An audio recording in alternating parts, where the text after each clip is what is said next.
मेरे नौजवान साथियों नमस्कार।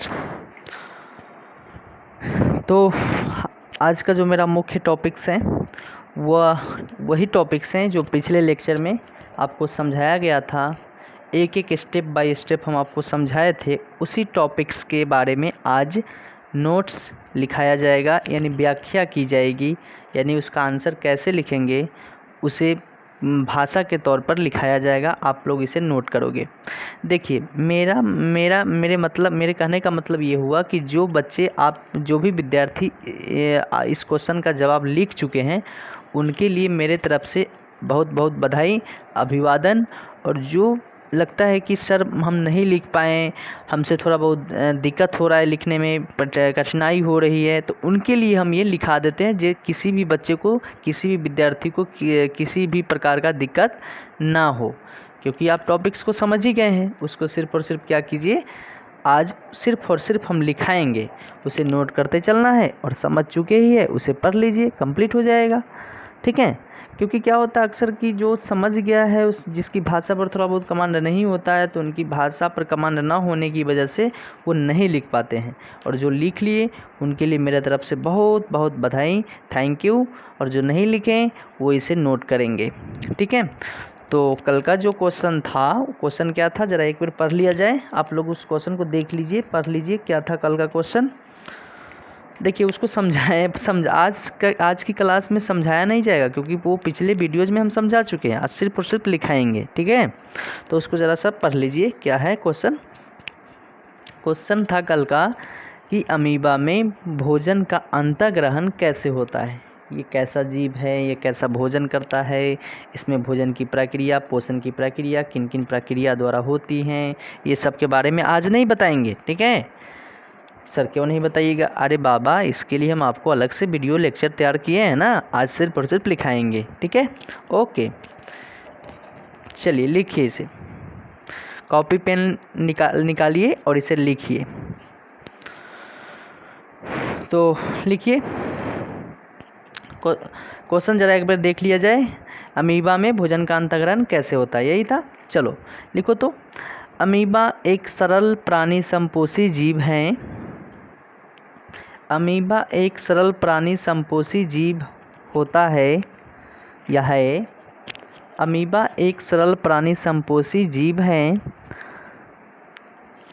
यह मृदु जलीय होता है। यह मृदु जलीय तथा अनिश्चित आकार का प्राणी होता है। यह मृदु जलीय एक कोशिकीय, यह मृदु जलीय तथा एक कोशिकीय प्राणी होता है। यह मृदु जलीय तथा एक कोशिकीय प्राणी होता है। एक ही कोशिका होता है इसके शरीर में।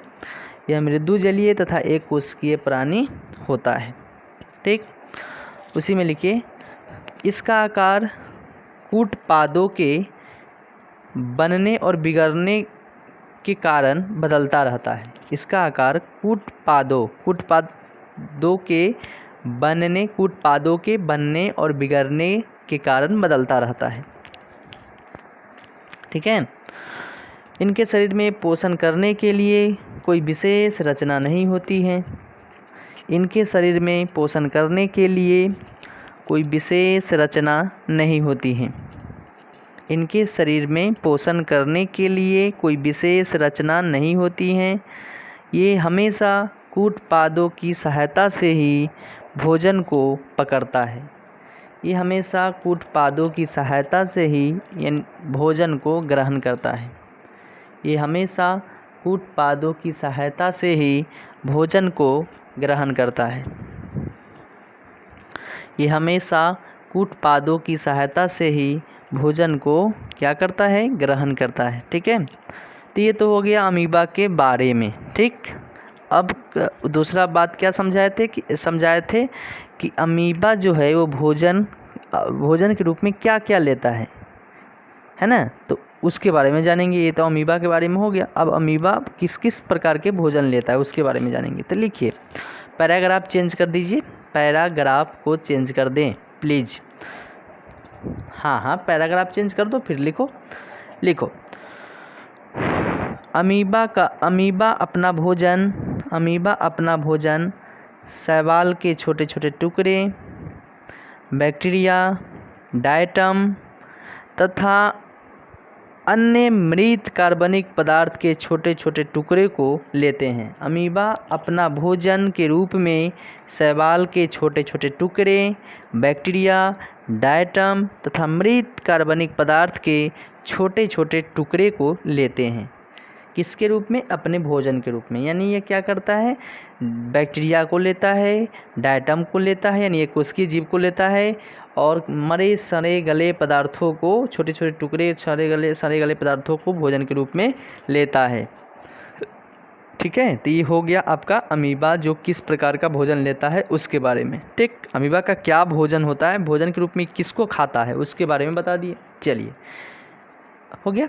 अब उसी में नीचे से लिखिएगा, नीचे से उसी में लिखना है, लेकिन नीचे से एक लाइन छोड़ के नीचे से आ जाइए। लिखिए, अमीबा में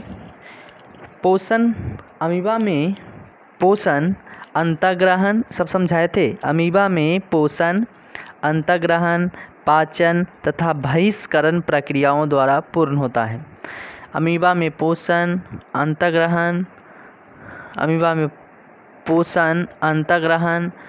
पाचन तथा बहिष्करण प्रक्रियाओं द्वारा पूरी होती हैं ठीक, चलिए उसी में लिखना है। अमीबा में भोजन के अंतःग्रहण के लिए मुख जैसा कोई निश्चित स्थान नहीं होता।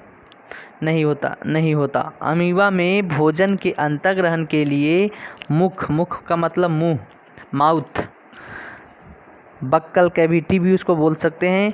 अमीबा में भोजन के अंतःग्रहण के लिए मुख जैसा कोई निश्चित स्थान नहीं होता है। आप कोई पूछेगा कि सर अंतःग्रहण क्या होता है, तो डांट पड़ जाएगी, याद रखिए, क्योंकि अंतःग्रहण क्या होता है सब हम पिछले वीडियोज़ में बताएं। फिर सबसे पहले एक भी वीडियोज़ को आप सीरियली देखने की प्रयास करें, बीच में देखने की कोशिश ना करें प्लीज़, क्योंकि किसी भी वीडियोज़ को हम सीरियली वे में डालते हैं, उसे आप सीरियली ही देखें तभी समझ में आएगी। बीच में मत देखिए, हुड़दंग मत कीजिए, आप सीरियली सारे वीडियोज़ को देखें, आपको अच्छे से समझ में आएगा। ऑफलाइन क्लास में जो क्लास करते हैं उससे बेहतर आएगा समझ में। विश्वास करें और इसे सीरियली देखने का प्रयास करें। ओके, तो अमीबा में भोजन के अंतःग्रहण के लिए मुख जैसा कोई निश्चित स्थान नहीं होता है, बल्कि यह शरीर की सतह के किसी भी स्थान से हो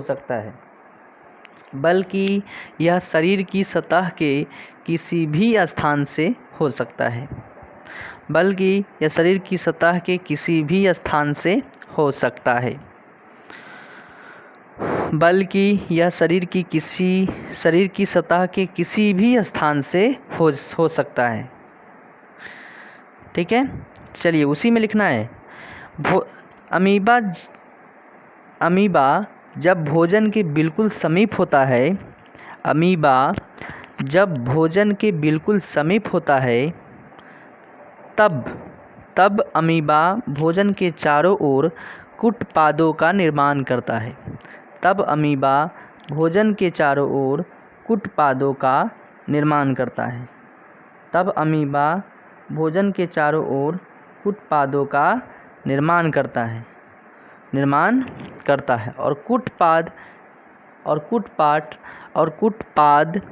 और कूटपाद तेजी से बढ़ते हैं और भोजन को पूरी तरह से घेर लेते हैं। और कूटपाद तेजी से बढ़ते हैं और भोजन को पूरी तरह से घेर लेते हैं। ठीक है, यानी घेर लिया, उसे अपने अंदर कर लिया, पूरी तरह से घेर लेते हैं। हो गया, घेर लेते हैं। हो गया। इस तरह लिखिए, इस तरह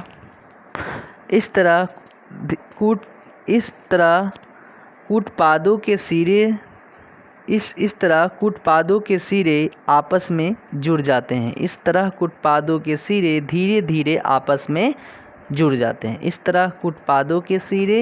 धीरे धीरे आपस में जुड़ जाते हैं। धीरे धीरे आपस में जुड़ जाते हैं और इस प्रक्रिया से उसके शरीर में भोजन रसधानी का निर्माण हो जाता है और इस प्रक्रिया से अमीबा के शरीर में भोजन रसधानी का निर्माण हो जाता है और इस प्रक्रिया से अमीबा के शरीर में भोजन रसधानी का निर्माण हो जाता है। ठीक है, उसी में लिखना है। उसके बाद और भोजन के साथ जल भी मिल जाती है और भोजन के साथ जल भी मिल जाती है और भोजन के साथ जल भी मिल जाती है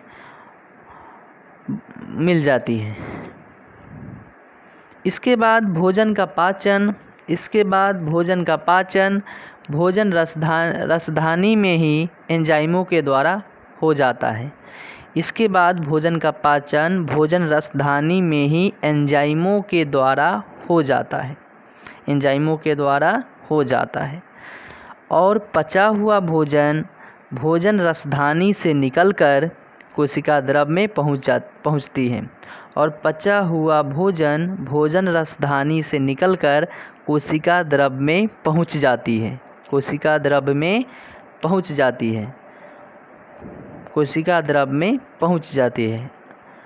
और पचा हुआ भोजन रसधानी से निकलकर कोशिका द्रव में पहुंच जाती है। वहाँ से संपूर्ण शरीर में भोजन को वितरित कर दिया जाता है। वहाँ से संपूर्ण शरीर में भोजन वितरित हो जाता है। वितरित मतलब फैल जाता है, जगह जगह बट जाता है। ठीक है, अमीबा के शरीर में वहाँ से भोजन संपूर्ण शरीर में वितरित हो जाता है। ठीक, चलिए ये तो लिखा दिया गया और आप उसे समझ चुके हैं। अगर इसको एक बार सिर्फ पढ़ लीजिए, सब दिमाग में रच बस जाएगा।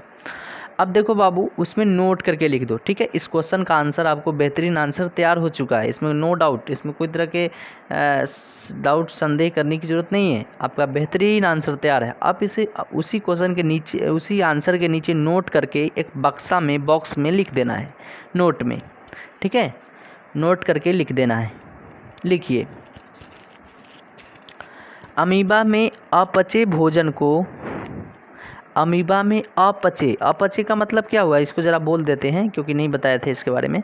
अपचे का मतलब होता है कि भोजन लिया अमीबा, ऐसा मानव में भी कभी कभी हो जाता है। कभी कभी क्या, हर जीव में लगभग होता ही है, लेकिन अमीबा में हम बता रहे हैं क्योंकि अमीबा मान लीजिए किसी भी भोजन कूड़ा करकट को लिया और वो भोजन पचा लिया, शरीर जो भोजन लिया उस भोजन के आधा भाग पच गया, शरीर के सभी भागों में पचा हुआ भोजन वितरण हो गया, चला गया, चलो, और कुछ भाग ऐसा रह गया भोजन का जो भाग उसके शरीर में नहीं पचा, यानी अपचा हो गया, यानी वो पचा हुआ नहीं है, वैसे क्या है वैसे के वैसा ही उसके शरीर में पड़ा है, तो फिर वो तो खराबी करेगी ना उसके लिए वो नुकसानदेह होगा, यानी हार्मफुल होगा।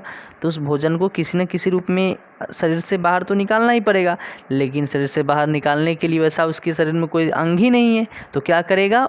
ऐसी स्थिति में अमीबा, जब उसके शरीर में ऐसा कोई भोजन आता है और अगर वो भोजन नहीं पच पाता है तो अमीबा क्या करता है कि उसके शरीर में तो कोई अंग है ही नहीं निश्चित चीज़ जिससे वो अपचा भोजन निकाले, तो वो किसी भी स्थान पर अस्थायी तौर पर एक छिद्र का निर्माण कर देता है, यानी छिद्र का निर्माण करता है अस्थायी रूप से। उतना ही देर तक वो छिद्र का निर्माण करता है जितना देर तक कि वह अपचा भोजन शरीर से बाहर निकल सके। फिर शरीर से बाहर निकल जाएगा वह अपचा भोजन, फिर वो बंद हो जाएगी। ऐसे अमीबा में भोजन का पाचन प्रक्रिया पोषण होती है। इस बात को आप समझिए, तो नोट में इसी बात को लिख देना है। ठीक, तो लिखिए तो नोट करके, अमीबा में अपचे भोजन को शरीर से बाहर निकालने के लिए कोई निश्चित स्थान नहीं होता है। अमीबा में अपचे भोजन को शरीर से बाहर निकालने के लिए कोई निश्चित स्थान नहीं होता है। शरीर की सतह के किसी भी भाग में एक अस्थायी छिद्र का निर्माण करता है। शरीर के सतह के किसी भी भाग में एक अस्थायी छिद्र का निर्माण करता है और उसी छिद्र के माध्यम से अमीबा अपचा भोजन को बाहर निकाल देता है। और उसी छिद्र के माध्यम से अमीबा अपचा भोजन को शरीर से बाहर निकाल देता है। हो गया, ये आपका जो कल का जो क्वेश्चन को हम समझाए थे, टॉपिक्स को समझाए थे, उसका आंसर तैयार हो चुका है, फ्रेम हो चुका है। ठीक है, तो उम्मीद करते हैं आप इसे पढ़ लीजिएगा और पढ़िएगा तो आपके दिमाग में सदा के लिए रच बस जाएगा। ठीक, तो अब जो है नेक्स्ट क्वेश्चन करेंगे। अब नेक्स्ट क्वेश्चन जो होगा वो पैरामीशियम के बारे में, अमीबा के बारे में देख लिए। अब थोड़ा सा एक और है जो वो भी एक कोशिकीय जीव ही है, वो भी एक कोशिकीय जीव ही है, लेकिन वो थोड़ा सा अमीबा से बिल्कुल अलग है।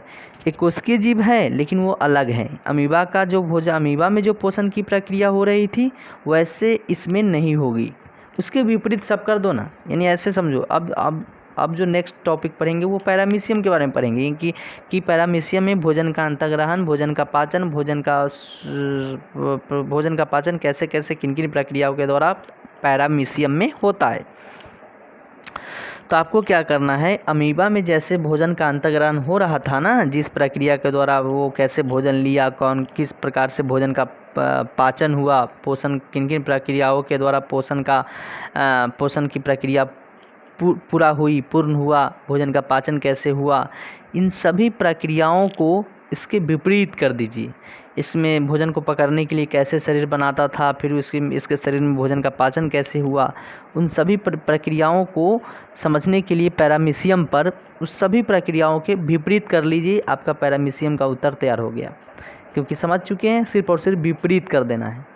विपरीत मतलब नहीं समझे, उल्टा कर दीजिए। यानी कहने का मतलब जैसे कि अमीबा भोजन को पकड़ने के लिए क्या करता था, अपना आकार बदल लेता था, यानी अपना निश्चित आकार नहीं है, वो वो कुटपाथ का निर्माण करता था जिससे भोजन को वो घेर लेता था, है ना। उसमें अपचा भोजन है तो फिर वो अपना आकार को चेंज कर लेता था, फिर उस किसी भी स्थान पर छिद्र का निर्माण करता था और छिद्र से अपचा भोजन निकाल देता। लेकिन पैरामीशियम के साथ ऐसा नहीं होगा। पैरामीशियम में अमीबा में क्या था, निश्चित आकार नहीं था, कोई निश्चित आकार नहीं, कोई विशेष अंग नहीं। लेकिन पैरामीशियम में निश्चित आकार होगा, विशेष अंग होगा, विशेष एंजाइम होगा, प्रक्रिया भोजन का पाचन वैसा ही होगा जैसे अमीबा में था, खाली इसकी शरीर की ढांचा बदल जाएगी। समझ में आ गया? अरे बाबा, जैसे अमीबा में होता है पाचन, भोजन का पाचन जिन जिन प्रक्रियाओं के द्वारा होता है वैसे इसमें भी होगी। लेकिन अमीबा के जो शरीर की संरचना है वो पैरामीशियम के शरीर के संरचना से अलग होगी। यानी अमीबा में अगर निश्चित आकार नहीं है, निश्चित शेप नहीं था, निश्चित कोई संरचना नहीं थी, पैरामीशियम की निश्चित आकार होगा, निश्चित संरचना होगी, निश्चित एंजाइम्स होगी, निश्चित अंग होगी। समझ में आया? तो पैरामीशियम उसके विपरीत करके समझ लीजिए। ओके, तो नेक्स्ट क्वेश्चन उसी पर अगला क्वेश्चन नोट करेंगे। तो उसी का जंतुओं में पोषण में अमीबा के बारे में समझ गए। अब उसी पर एक और जीव के बारे में समझना है, वो है पैरामीशियम। क्या है? पैरामीशियम। ठीक है, यानी इसको क्वेश्चन लिख दिया जाए तो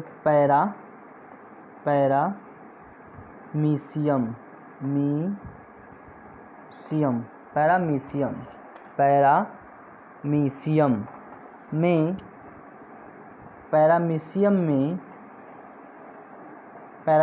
में भोजन के अंतर्ग्रहण को समझाइए। भोजन के अंतर्ग्रहण है ना, अंतर्ग्रहण की प्रक्रिया को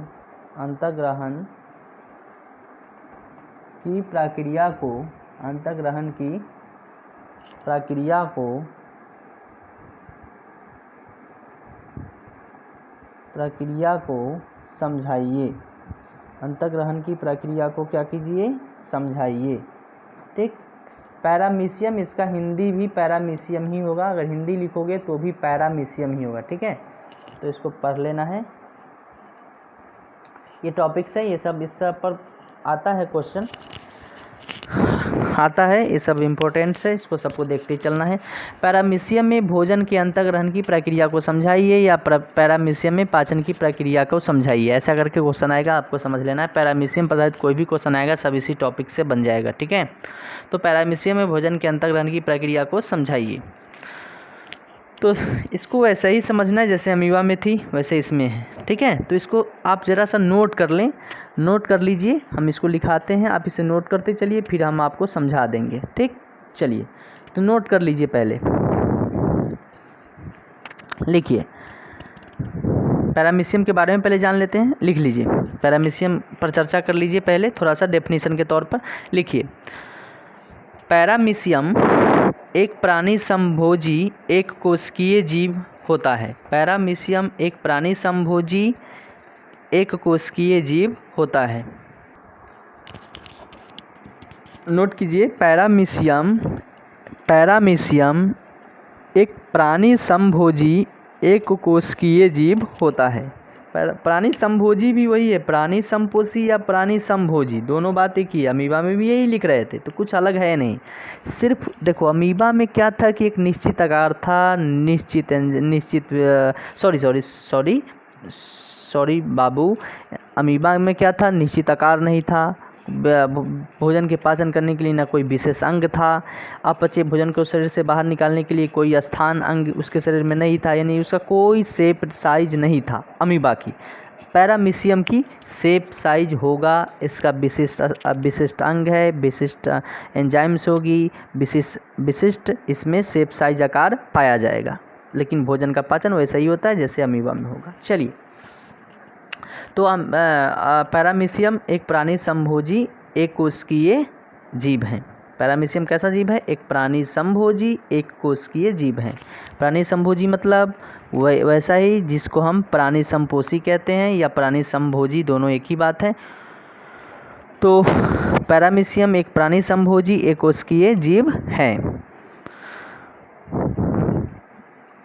यह अमीबा की भांति यह भी मृदु जलीय प्रोटोजोआ है। यह अमीबा की भांति यह भी मृदु जलीय प्रोटोजोआ है। मृदु जलीय यानी गंदा पानी में पाया जाने वाला प्रोटोजोआ। यह अमीबा की भांति यह भी मृदु जलीय प्रोटोजोआ है। प्रोटोजोआ ऐसे होता है, प्रोटोजोआ। यह भी अमीबा की भांति मृदु जलीय प्रोटोजोआ है,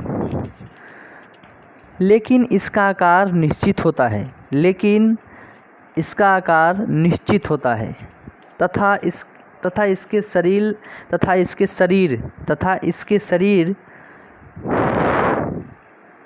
इसके शरीर में विशिष्ट अंगक सिलिया से ढका होता है। तथा इसका शरीर एक विशिष्ट अंगक सिलिया से ढका होता है। तथा इसका शरीर एक विशिष्ट अंगक सिलिया से ढका होता है। तथा इसका शरीर एक विशिष्ट अंगक सिलिया से ढका होता है। पैरामीशियम में भोजन का अंतर्ग्रहण शरीर के एक निश्चित स्थान से ही होता है। पैरामीशियम में भोजन का अंतर्ग्रहण शरीर के एक निश्चित स्थान से ही होता है। देख रहे हैं, विपरीत हो रहा है ना, सब कुछ वैसा ही है, सिर्फ विपरीत करते चले जाइए, बस हो गया।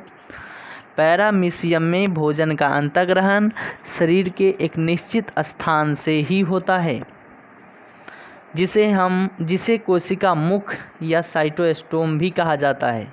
जिसे कोशिका मुख या साइटोस्टोम भी कहा जाता है। जिसे कोशिका मुख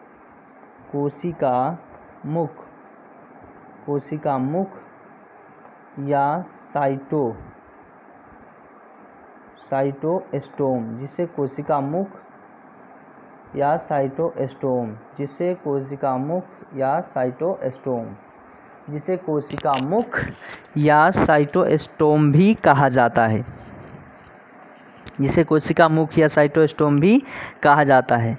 सिलिया में लगातार होने वाला गति, जरा ऐसे लिख लो, उसको अगर लिख लिया तो काट दो उस लाइन को, ऐसे लिखो, पैरामीशियम के सिलिया में लगातार होने वाली पैरामीशियम के सिलिया में लगातार होने वाली गति भोजन के कणों को कोशिका मुख की ओर ले जाती है। पैरामीशियम के सिलिया में लगातार होने वाली गति भोजन के कणों को कोशिका मुख की ओर ले जाती है। पैरामीशियम के सिलिया में लगातार होने वाली गति भोजन के कणों को कोशिका मुख की ओर ले जाती है। पैरामीशियम की सिलिया में लगातार होने वाली गति भोजन के कणों को कोशिका मुख की ओर ले जाती है। ठीक है, अब इसे समझते हैं। आप लोग को अगर इच्छा हो तो फिगर बना लीजिएगा, नहीं इच्छा हो तो कोई बात नहीं, लेकिन बना ही लीजिएगा, इससे ज़्यादा सूटेबल रहेगा समझने में, क्योंकि परीक्षा में फिगर नहीं पूछेगा आपसे, लेकिन बना लोगे तो अच्छी बात है। देखो बाबू, इसको हम समझाते हैं। तो सबसे पहले कि ये अमीबा के तरह ही इसका भी डेफिनेशन देंगे। प्राणी समपोषी जीव है, ये भी है, प्राणी समभोजी का हो या प्राणी समपोषी का हो, यानी पैरामीशियम के बारे में बताना हो तो अमीबा के डेफिनेशन को ही लागू कर देना है। सिर्फ क्या हटा देंगे? सिर्फ हटा देंगे कि इसका शरीर के आकार अनिश्चित नहीं बल्कि निश्चित होता है, इसमें विशिष्ट अंग होता है, ये सब इस लिख दिया जाएगा। अमीबा में ये सब अनुपस्थित था, लेकिन इसमें उपस्थित कर देना है। बस ये इतना ही बात को आप लिख देंगे और बाकी बात सब वैसा ही डेफिनेशन होगा जो अमीबा में था। तो सबसे पहले इसका डेफिनेशन के तौर पर क्या कहेंगे कि पैरामीशियम एक प्राणी समभोजी एकोष्कीय जीव है। यह भी मृदु जलीय प्रोटोजोआ है, ये बोल देना है। ये भी मृदु जलीय प्रोटोजोआ है, एकोष्कीय है, यह भी मृदु जलीय प्रोटोजोआ है। यानी पैरामीशियम भी क्या है? एक कोशिकीय है, एक कोशिकीय है, एक कोशिकीय, ये भी एक कोशिकीय है। ठीक है, ये भी मृदु जलीय है, मृदु, ये भी मृदु जलीय है, ये भी मृदु जलीय है ना। इस अमीबा में क्या था? विशिष्ट स्थान नहीं था, विशिष्ट अंग नहीं था। इसमें क्या होगा? विशिष्ट अंग होगा, इसमें विशिष्ट अंग होगा, इसमें विशिष्ट अंग होगा। अच्छा, विशिष्ट अंग होगा। वो विशिष्ट अंग का नाम क्या है? वो विशिष्ट अंग का नाम है सीलिया। वो विशिष्ट अंग का नाम क्या है? वो विशिष्ट अंग का नाम है सीलिया। आप सीलिया देख लेना जैसे सही हो। वो विशिष्ट अंग का नाम क्या है? विशिष्ट अंग का नाम है सीलिया, है ना। पैरामीशियम में भोजन का अंतर्ग्रहण किन प्रक्रियाओं के द्वारा होता है? तो एक शरीर के निश्चित स्थान से होता है। पैरामीशियम में भोजन का अंतर्ग्रहण किन प्रक्रियाओं के द्वारा होता है? तो शरीर के निश्चित स्थान से होता है, शरीर के निश्चित स्थान से होता है, शरीर के निश्चित स्थान से होता है, स्थान से होता है ना। शरीर के निश्चित स्थान से होता है, जिसको क्या कहते हैं? जिसको हम कोशिका मुख या साइटोस्टोम कहते हैं। जिसको क्या कहते हैं? जिसको कोशिका मुख या साइटोस्टोम कहते हैं। जिसको क्या कहते हैं? जिसको कोशिका मुख या साइटोस्टोम कहते हैं। तो देखो, पैरामीशियम का डेफिनेशन में क्या बोलेंगे कि ये भी एक कोशिकीय हैं, ये भी मृदु जलीय हैं, इसमें विशिष्ट अंग होता है, इसमें विशिष्ट अंग के रूप में सीलिया है जो एक विशिष्ट अंग है किसका? पैरामीशियम का। और इसमें भोजन का जो अंतर्ग्रहण होता है, वो भोजन का अंतर्ग्रहण किन प्रक्रियाओं के द्वारा होता है? तो एक निश्चित शरीर के निश्चित स्थान से होता है। शरीर का कोई पैरामीशियम के शरीर में एक विशिष्ट अंग होगा, विशिष्ट उस अंग की सहायता से वो क्या करेगा? भोजन का अंतर्ग्रहण यानी पाचन करेगा। और उस भोजन के अंतर्ग्रहण के करने की प्रक्रिया को हम क्या कहेंगे? अमीबा में कोशिका मुख, अमीबा में नहीं बाबू, पैरामीशियम में जो भोजन का अंतर्ग्रहण होगा जिस निश्चित स्थान से पैरामीशियम में, उस स्थान को क्या कहेंगे? उस स्थान को कहेंगे कोशिका मुख या साइटोस्टोम। ठीक है, तो पैरामीशियम के बारे में समझ में आ गया? ओके, ठीक है। अब जो है साइटोस्टोम कहलाता है। फिर उसी में लिखा दिए हैं कि सिलिया में लगातार गति होता रहता है। सिलिया जो होता है ना पैरामीशियम में, सिलिया क्या है? जो पैरामीशियम होगा उसके शरीर के चारों ओर से पैरामीशियम के शरीर को ढका रहेगा यानी ढक कर रखेगा उसको। सिलिया के पूरे शरीर को ढक करके रखेगा। चारों ओर से, उसको सिलिया कहेंगे। लेकिन सिलिया में गति होता रहता है लगातार। तो सिलिया में लगातार होने वाली जो गति होती है वो गति क्यों होती है? क्योंकि वो भोजन के कणों को कोशिका मुख में ला सके, भोजन की कणों को कोशिका मुख में अंदर खींचकर ला सके, जिससे भोजन का पाचन हो। समझ में आ गया? तो पैरामीशियम का ये बोल दीजिए डिफिनीशन के तौर में, जब भी पैरामीशियम के बारे में लिखना होता है ये सब बोलिए। कोशिकीय मृदुजलीय, इसमें विशिष्ट अंग के रूप में सिलिया, और इसमें भोजन का अंतर्ग्रहण करने के लिए निश्चित स्थान होता है, और उस निश्चित स्थान को कोशिका मुख या साइटोस्टोम कहते हैं। बस पैरामीशियम के बारे में हो गया, सब कुछ हो गया। उसके अमीबा के विपरीत हैं, बिल्कुल है, प्रक्रिया तो वही है लेकिन क्या है, विपरीत है।